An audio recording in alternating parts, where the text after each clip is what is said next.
Hi, it's Karon Thackston with marketingwords.com. We're out by my flower garden. I'm not, I'll admit, I'm not much of a gardener. You can see that I have two black thumbs here. So I like things simple, and I like things that allow me a lot of beauty without having to do a lot of work.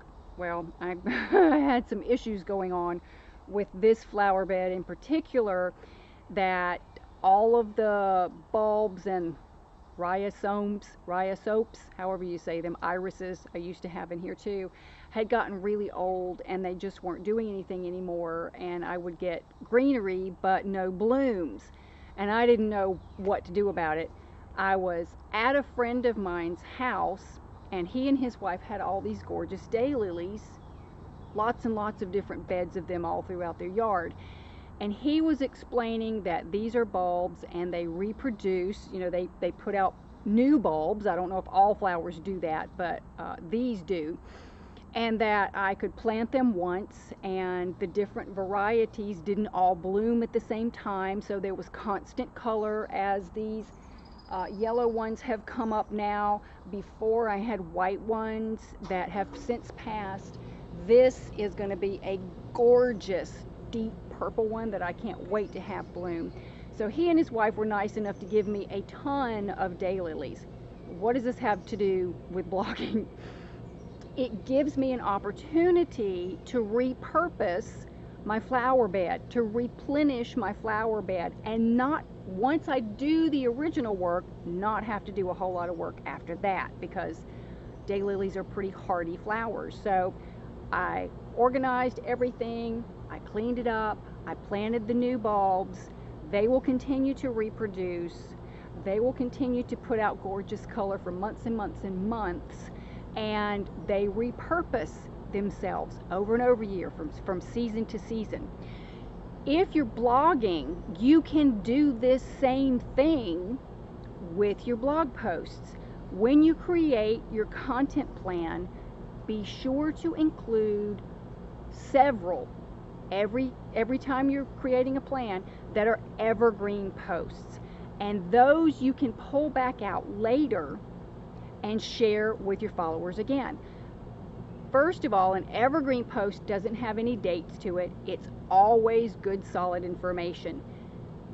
Secondly, your evergreen blog posts are ones that are always useful. It's not something that will change over a period of time and not allow people to do what the blog post is telling them to do. You can also have blog posts that are not quite evergreen. Maybe they need to be tweaked a little bit.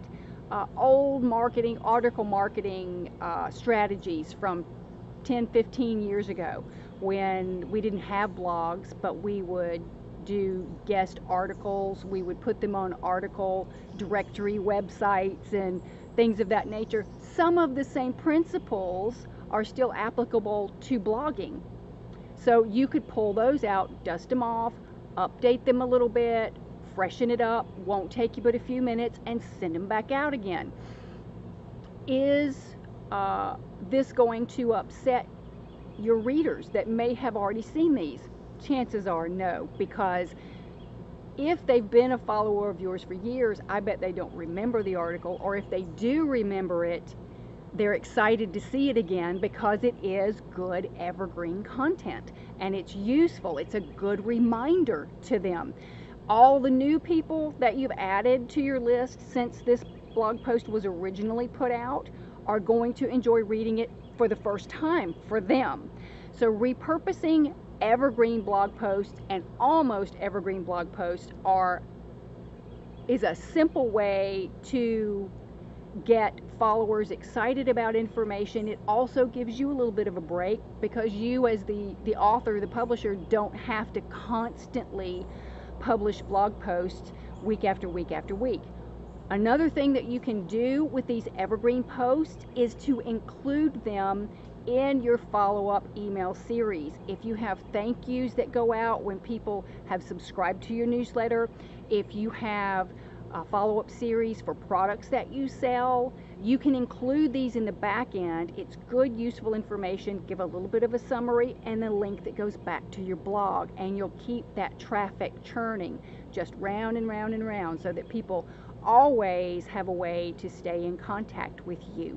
Simple tips for useful repurposing so that your blog can continue to bloom year after year. I'm Karon Thackston with Marketing Words. I hope you have a great day. Have questions or comments? You can leave them below. And before you go, like or subscribe to the Marketing Words channel so you won't miss any future videos.